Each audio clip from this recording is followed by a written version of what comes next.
You print, I print. What do I mean by that? Printing currency is common amongst present-day nations and is a rather simple concept. Whereas a country like the U.S. and all other countries finances itself, the method of exchange is managed with a paper dollar. This paper dollar can be created at will with a simple keystroke by the Federal Reserve. Turn on a machine and the government prints money from air and spends it. Where you and I have to slave 40 years or so to amass a few 100,000, if that. The guys at the Federal Reserve don't believe in this working for a living nonsense, and they get to push a button and create a lifetime's worth of wealth in a microsecond. Now, I want you to let that sink in for a minute. You work 40 years, 30 years, get up every morning, go to bed every night. You sweat, you toil, you go in with the flu, you put up with jerk bosses, angry coworkers, traffic, late nights, away from your wife, your kids, or your loved ones, year after year, day after day. And then these guys up there, while they mix their cream in their coffee before they've even started their workday, can push a button and create that amount and more in the flash of a second. I would first ask, who gave them the right to create the amount of money that I have to work for 40 years, and they could do it with a push of a button? Who gave them that power? Well, your government did long ago when they created the Federal Reserve. And of course, we let it go on because we don't know any better, or we just don't care. But I do care, and you can care too. And we can start by educating ourselves on how money works. And that starts with today's show. You print, I print. We start by knowing that the U.S. government borrows what it doesn't collect in taxes and revenues. And when it borrows, we will call that money printing, because basically that's what it does. It issues an IOU and then prints up the money. Whether they sell the IOU or not, they still print up the money. They manufacture money from the air with a keystroke and pay for everything. And they give us Social Security and welfare and buy hammers and expensive toilet seats. And that printed money flows out into the economy and indeed the world. When our money, the U.S. dollar, flows out into the world and they print a lot of it, its quantity increases, right? They print a lot, there's more of it. And its quantity increases more effectively or more damagingly if it is of the printed kind and not of the worked-for kind. The worked-for kind would be the tax revenues that they receive. The printed kind is the kind that they just print from air. They really don't print it anymore, they just push a button.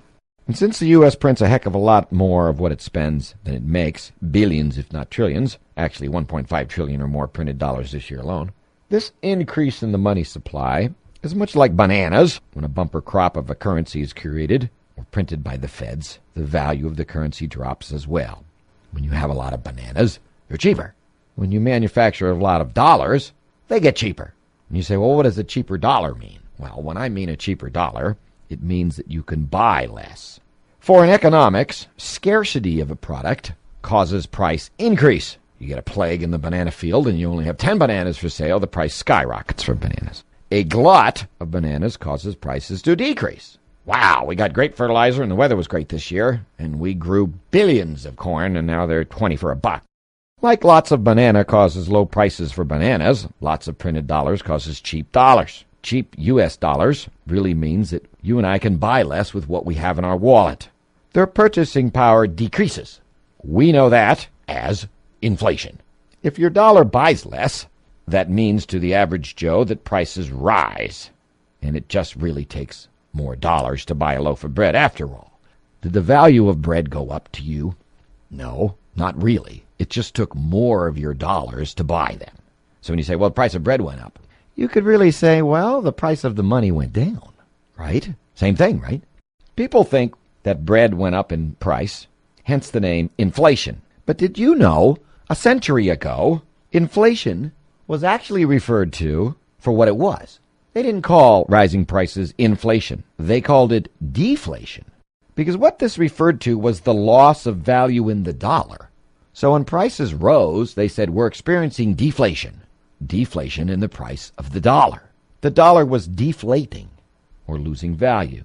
But since this term, deflation, pointed to what was happening in the dollar, that the dollar was actually losing value, calling a spade, the powers that be changed it to the opposite. They changed the word deflating, referring to the dollar, and they changed that occurrence of rising prices to inflation. Now that's an interesting concept, It was purposely changed. This was to hide the fact that the dollar was actually deflating. And instead, it directed your attention to the increase in the quantity of dollars it took to buy something. So they said, the word deflation on a dollar sounds bad. So we're going to change it to inflation. Deflation of your dollars pointed to the very obvious fact that you were getting screwed.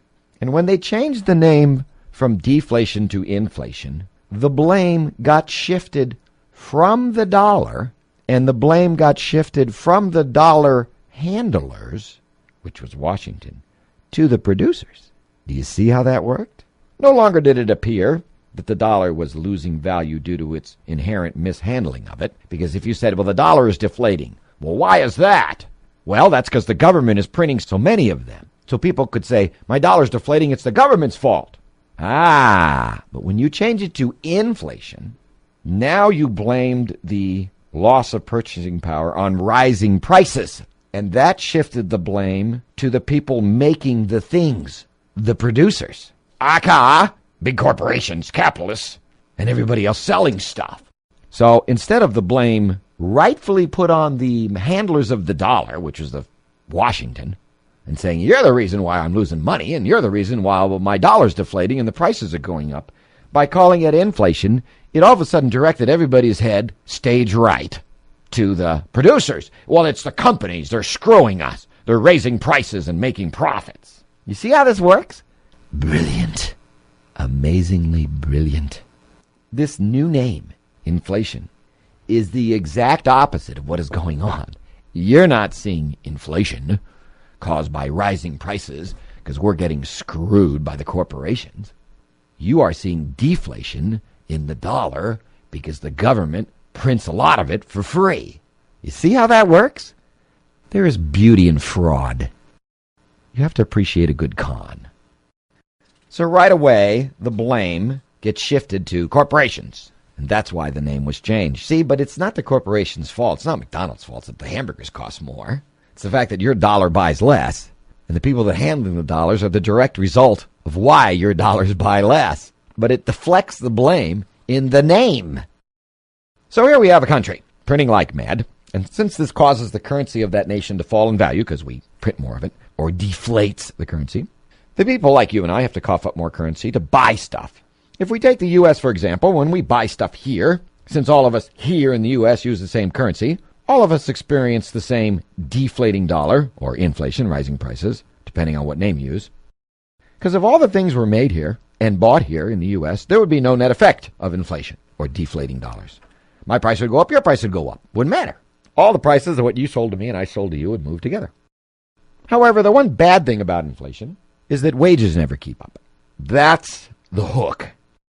When you cause inflation by printing more dollars, everything goes up in value, including stocks and houses, and you think you're doing better, but your wages never keep up, which is why the Dow has run from 900 to 11,000. Your stocks have gone from $10 to Microsoft adjusted $5,000. Your wages have gone from $20,000 to $80,000. And the price of your house has risen. Not lately. So by all intents and means, every asset you owned has gone up in value. Then how come we're broke-er than we were 30 years ago? When my dad could support a family of 4 and my bus driver could afford to go to a doctor, and now we can't afford to do anything when 2 of us work with barely 1 kid. So wages never keep up, so it's like running the race with Sandy, like I said last year on a membership drive.